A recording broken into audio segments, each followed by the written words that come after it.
भाजपा के विधायक गोपाल शर्मा ने आप पर देशद्रोह का आरोप लगाया है और साथ ही कहा कि साजिश के तहत कल साधारण सभा में कांग्रेस के विधायकों ने हंगामा मचाया और साथ ही रोहिंग्या बांग्लादेशियों को जयपुर में शरण देने का भी आरोप लगाया। क्या कहेंगे? क्या है कि जब जब इलेक्शन आते हैं तो ये कभी मेरे पे इलेक्शन में गाय का इल्ज़ाम लगाते हैं और कभी किसी दूसरे तरह के इल्ज़ाम लगाते हैं। कल जो हुई कहानी, घटनाक्रम जितना भी हुआ बहुत दुर्भाग्यपूर्ण था। मैं तो इस मीटिंग में जा भी नहीं रहा था। मेरे पार्षदों के फोन आए, हमारी पार्टी के पार्षदों के फोन आए कि दोनों बीजेपी के विधायक आए हुए हैं, आपको भी आना चाहिए। हम तीनों विधायकों ने, हमारी पार्टी के ने बात करी और हम तीनों विधायक थोड़ी देरी से इसलिए पहुंचे कि हमारे शेड्यूल में ये नहीं था कि हम वहां जाएं। पार्षदों का प्रोग्राम था, उनकी मीटिंग होनी थी, तो हमने ये सोचा कि मीटिंग इनकी सुचारू रूप से हो जाए। जिस तरह की भाषा का इन्होंने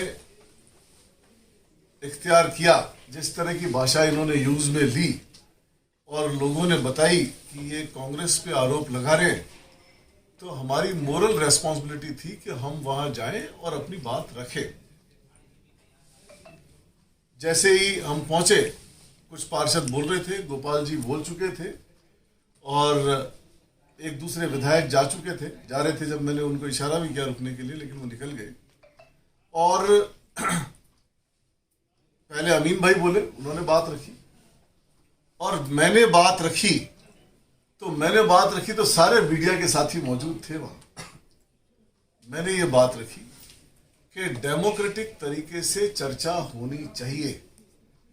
अगर बैठक बुलाई जा रही है और बजट प्रस्ताव आपने भेज दिए हैं, तो कायदा ये है कि बजट प्रस्ताव पार्षदों से अप्रूव करके, पार्षदों से रिकमेंडेशन लेके और फिर बजट प्रस्ताव भेजे जाने चाहिए। आपने अनडेमोक्रेटिक तरीके से एजेंडा बना दिए, एजेंडा रख दिए। सभी विधायक, कांग्रेस और बीजेपी, सभी विधायकों को, सभी पार्षदों को ऐतराज था। सारे ही पार्षद ऐतराज कर रहे थे, चाहे वो किसी भी पार्टी का हो, और वो ये ऐतराज कर रहे थे कि एजेंडाओं में हमें रिप्रेजेंटेशन नहीं मिला और मेरे से ये रिक्वेस्ट करी कि आप यहां आए और बात को रखें। तो मैंने ये कहा कि जब आपने एजेंडा में पार्षदों की रिकमेंडेशन नहीं रखी है, तो पार्षदों की सुनवाई होनी चाहिए और डेमोक्रेटिक तरीके से पार्षदों की बातों को एजेंडा में शामिल किया जाना चाहिए। एजेंडा बने। उन एजेंडा के अंदर ऐसे लग रहा था कि आप किसी को टारगेट करके एजेंडा बना रहे हो। आप लोगों ने एजेंडा देखा होगा, एजेंडा में विकास की कोई बात नहीं है, सीवरेज सैनिटेशन की कोई बात नहीं है, कैसे सड़क बन रही है, क्या सड़कों का काम है, उसकी कोई बात नहीं है। शहर के अंदर जो प्रॉब्लम आ रही है हेरिटेज के अंदर, उसके बारे में कोई चर्चा नहीं है। मैंने ये बात उठाई कि आज किसी प्राइवेट कंपनी का आदमी कोई कॉन्ट्रैक्ट लेकर के यूडी टैक्स के सिलसिले में किसी मकान में जाता है और उसको कहता है कि तेरा मकान नीलाम कर दूंगा, तो मकान नीलाम करने की अथॉरिटी उसको किसी ने नहीं दी। मैंने कहा सदन के अंदर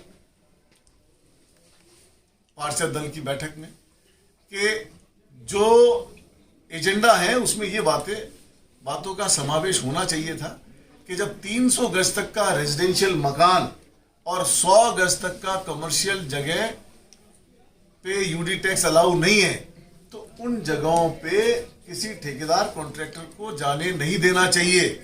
और अगर वो जाए कलेक्शन के लिए तो उसको कुड़की और ऑक्शन के पावर नहीं है, वो उनको डराने धमकाने के पावर नहीं है। निगम की किसी अथॉरिटी को साथ लेके जाए, साफ सफाई पे चर्चा हो, साफ सफाई के लिए पॉलिसी बने। ई रिक्शाओं के बारे में ट्रैफिक पुलिस ने, निगम ने एक जबरदस्त कार्रवाई कर दी। 40,000 ई रिक्शा है, उनको ऑर्गेनाइज आप कर नहीं रहे हो, बिक्री पे पाबंदी नहीं है, और जो है उनको आप किसी का 8,000 का चालान, किसी का 9,000 का चालान। ई रिक्शा का वर्ग वो वर्ग है जो शहर में जिसके पास साधन नहीं है, जो उसको खरीद नहीं सकता, लोन पे भी नहीं ले सकता, वो किसी के पास जाता है 300-400 रुपए महीने में, उस 300-400 रुपए रोज में उससे ई रिक्शा रेंट करता है, दिन भर मजदूरी करता है, मजदूरी करके उसको किराया भी देता है, रखरखाव का खर्चा भी देता है, और उसके बाद में उसको जो पैसे बचते हैं वो उसके बाद में उसको पैसे बचते हैं, उसमें वो गुजर बसर करता है। ऐसे समय के अंदर आप एक ऐसा तबका जो हैंड टू माउथ है, जिसके पास कुछ नहीं है, उसको आप टारगेट करके 7-8 हजार रुपए का, 9 हजार रुपए का जुर्माना लगा दो, 10 हजार रुपए का जुर्माना लगा दो, ये गलत है। स्ट्रीट वेंडर को आप इसलिए हटा दो कि कॉम्प्लेक्स किसी और ने खरीद लिया। संजय मार्केट में कॉम्प्लेक्स की नीलामी हो रही है, रजिस्ट्री कराई जा रही है, लेकिन निगम के कर्मचारी उसको कॉम्प्लेक्स वाले से प्रभावित होकर के और वहां स्ट्रीट वेंडर को उठाते हैं, उसके साथ तोड़फोड़ करते हैं, जो 20 साल से बैठा है उसको हटाते हैं, किसी एक को लालच देते हैं, और उसमें ऐसी कंडीशन में उसके बाद वो रजिस्ट्री कराता है। क्या मतलब है इस बात का? तो मैंने कहा भ्रष्टाचार पे अंकुश लगे, स्ट्रीट वेंडर को वेंडिंग जोन बनाए जाए ताकि उनको बैठने की जगह मिले। हम ऑर्गेनाइज करें, सिटिंग को ऑर्गेनाइज करें, उनकी ठिये को ऑर्गेनाइज करें, उनकी जगह को ऑर्गेनाइज करें, ठेलों को ऑर्गेनाइज करें। जो हटवाड़े हैं शहर में बरसों से चल रहे हैं, मैंने कहा कोई भी हटवाड़ा जो पिछले कुछ सालों में शुरू हो गया उसकी मैं रिकमेंडेशन नहीं करता, लेकिन जो हटवाड़ा 20 साल 30 साल से चला आ रहा है, जिसके प्रेसिडेंस है, उसको प्रेसिडेंस के आधार पे उसको मान्यता दी जाए। 40 आदमी, 20 आदमी, 10 आदमी आके शिकायत कर दे और हम 3000 आदमी पे कार्रवाई कर दे, ऐसा नहीं होना चाहिए। तो निगम को कैसे सुधारा जाए, कैसे ट्रैफिक सुधारा जाए, इन सब बातों को लेके मैंने बात रखी, और मेरे ख्याल से आप में से काफी सारे लोग वहां थे जिसको उन्होंने गलत तरीके से लिया। और जब किसी एक आदमी की स्पीच हो जाती है तो ये ट्रेडिशन नहीं है कि मैं फिर बोलूंगा, आपने अपनी बात बोल दी। दोनों बीजेपी के विधायक ने अपनी बात खत्म कर दी थी मेरे जाने से पहले, और फिर मैं जो बोला तो उसके बारे में उनको टीका टिप्पणी नहीं करनी चाहिए थी, और वहीं से प्रॉब्लम शुरू हुई। वहां से खड़े होकर आप कह रहे हो कि मैं ये नहीं बनने दूंगा, वो नहीं बनने दूंगा। आप कार्रवाई करो, अगर आपको कोई संज्ञान में आ रही है बात, बोलने से और खाली सस्ती पब्लिसिटी हासिल करने से कुछ नहीं होगा। अनर्गल आरोप जैसे ध्यान डाइवर्ट करना होता है ना। कल का मुद्दा क्या था? कल का मुद्दा ये तो था नहीं जिनकी चर्चाएं हो रही है। कल का मुद्दा ये था, क्या एजेंडा पे चर्चा हो रही है? क्या पार्षद दल जिनको बुलाया गया है वो एजेंडा में सहमति दे रहे हैं? 82 आदमियों ने उस एजेंडा के खिलाफ कागज साइन कर दिया, हाथ उठा के मना कर दिया। मैंने भी कहा उनको, मैंने भी पूछा उनसे, उन्होंने सबने हाथ उठा के मना कर दिया। 82 आदमियों ने पेपर साइन कर दिए। आप पेपर को जेब में रख के घर ले गए, किसने अथॉरिटी दी आपको? 82 आदमियों ने जिन्होंने साइन किया, उसको बीजेपी के विधायक बजाय सीईओ को, मेयर को देने के और पेपर उठा के घर ले जाओ और पब्लिक का ध्यान डाइवर्ट कर दो। ऐसे हो गया, वैसे हो गया, वैसे हो गया, 100 तरीके की बातें। राष्ट्रगान के प्रति बात की, मेरे से ज्यादा राष्ट्रगान का सम्मान नहीं करते हैं वो।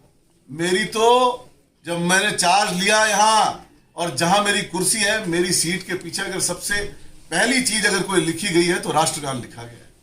राष्ट्रगान का सम्मान करते हैं। एविडेंस को तोड़ मरोड़ के पेश करना, आप सब लोग थे वहां। बीजेपी के पार्षदों ने राष्ट्रगान बंद कराया, बीजेपी के पार्षदों ने राष्ट्रगान बंद कराया और हल्ला हुआ। और राष्ट्रगान कोई ऐसे ही गाना नहीं है कि आपने जब मर्जी चला दिया। आप हाउस को ऑर्डर में करते हैं।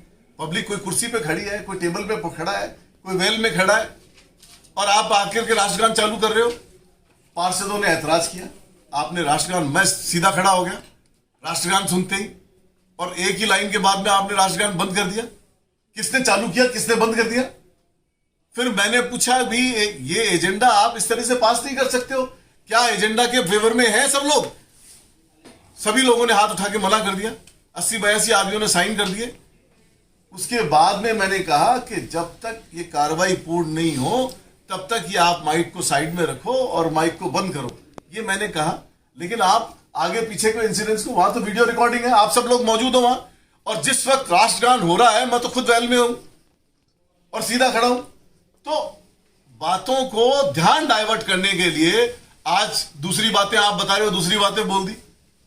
मैं पूछ रहा हूं वो कागज कहां है जिसपे साइन हुए? क्यों नहीं दिया वो कागज? किसके पास रह गया? ये पार्षद आए हुए, कुछ पूछना इनसे मेरे बाद में, किसने ले लिया वो कागज? तो मैं ये कह सकता हूं, ओछी राजनीति नहीं करें, जातिगत राजनीति नहीं करें।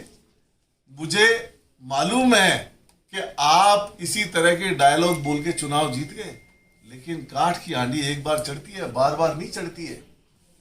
और जयपुर में चुनाव मेरा रिएक्शन था, सबको मालूम है। और जिस वक्त राष्ट्रगान हुआ उस वक्त मैं कहां खड़ा था यह भी सबको मालूम है। तो ऐसे मन घड़ंत बातें नहीं करनी चाहिए। बात वो करे जो आगे तक चले, जिसको आप जस्टिफाई कर सको, जिसको आप प्रूफ कर सको। और मेरे को मेरी देशभक्ति के लिए किसी से सर्टिफिकेट लेने की जरूरत नहीं है, और मैं किसी को अलाउ भी नहीं करता कि मेरी देशभक्ति के लिए वो सर्टिफिकेट दे। हम वो लोग हैं जिन्होंने देश की आजादी के लिए कुर्बानी दी है। तो मेरे से बात नहीं करें, इनके तो जीन में उठाओगे तो राजस्थान के नहीं मिलेंगे।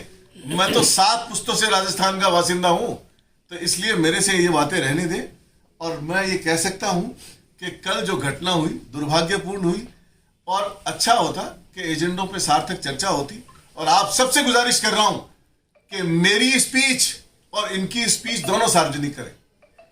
और क्या यह सही है कि जब आपकी स्पीच आ रही है तब हम में से कोई नहीं बोलता है, और जब हम स्पीच दे रहे हैं और दे चुके हैं और हमारे दूसरे साथी प्रशांत शर्मा को स्पीच देनी है, तब आप बीच में माइक लेकर के दूसरे तरह की बातें करने लग जाते हो? अरे आप अपनी बात कर दिया आपने, आप नहीं ढंग से पैरवी कर पाए, नहीं बता पाए, आप विपक्ष का रोल अदा कर गए वहां। आपको यह चाहिए था कि अपने सरकार की उपलब्धियों के बारे में बात करते, विजन रखते कि सरकार क्या चाहती है। आप सरकार के नुमाइंदे थे, हमने सर्टेन सवाल किए, आप उन पे सॉल्यूशन की बात करते कि हम सरकार से बात करेंगे, तो बात अच्छी होती और पॉजिटिव और कंस्ट्रक्टिव वे में बात आगे जाती। लेकिन दुर्भाग्यपूर्ण बात है और दुर्भाग्यपूर्ण तरीका है। एक शिकायत मेरी मीडिया के साथियों से भी है, जब भी कुछ चलाओ किसी ने कह दिया और आपने चला दिया। आप किसी का वर्जन ये कह के तो चला सकते हो कि इस आदमी ने ये बात कही, लेकिन आप अपनी तरफ से ये बात चला दो कि ऐसा हुआ, तो वो झूठा नहीं चलना चाहिए। और किसी का वर्जन अगर आए और उसका वर्जन आप चलाते हो या उसका वर्जन आप छापते हो, तो जिसके बारे में बात की जा रही है उसका वर्जन भी लो, उसका वर्जन भी बराबर छापो, ताकि ट्रांसपेरेंसी नजर आए, बात में सच्चाई नजर आए। तो मैं तो ये कह रहा हूं कि ये इनकी बौखलाहट है, चुनावी फायदा लेने की कोशिश है। और मेरे तो क्षेत्रीय विधायक है ये, मैं तो इनका वोटर भी हूं। मेरे प्रति इनकी रेस्पॉन्सिबिलिटी और सब लोगों से ज्यादा है। तो इनको ये चाहिए कि आज सबका ख्याल रखे और मेरे जैसे आदमी के बारे में तो ज्यादा ध्यान रखे कि ये मेरा वोटर भी है।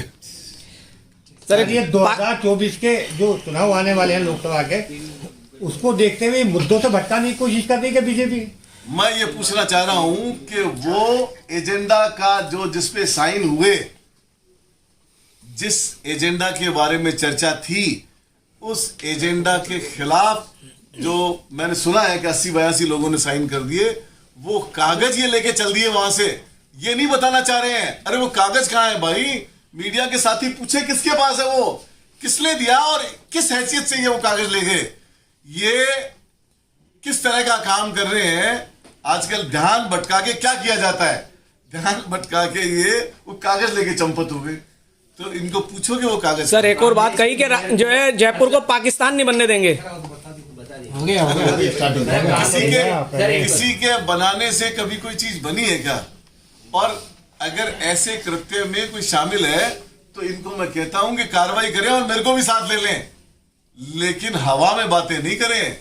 ये चुनाव से लेके अब तक इसी तरीके की बातें करते आए हैं। इन बातों से जनता उब चुकी है, चुनाव में जवाब देगी। देखिए ऐसा है कि मेयर का जहां तक प्रश्न है, मेयर को हमने बनाया, कांग्रेस पार्टी से वो मेयर बनी, और मेयर बनने के बाद में उनका प्रयास ये है कि वो सबको साथ लेके चले, लेकिन समहाउ वो ऐसा नहीं कर पा रहे और पार्षद सभी नाराज हो गए। कांग्रेस और बीजेपी नहीं, पर्टिकुलर कोई वर्ग नहीं, सभी जब जब 82 सिग्नेचर किसी प्रस्ताव पे हो जाते हैं तो इसका मतलब ये है कि 100 में से 82 लोग आपके खिलाफ हो रहे हैं।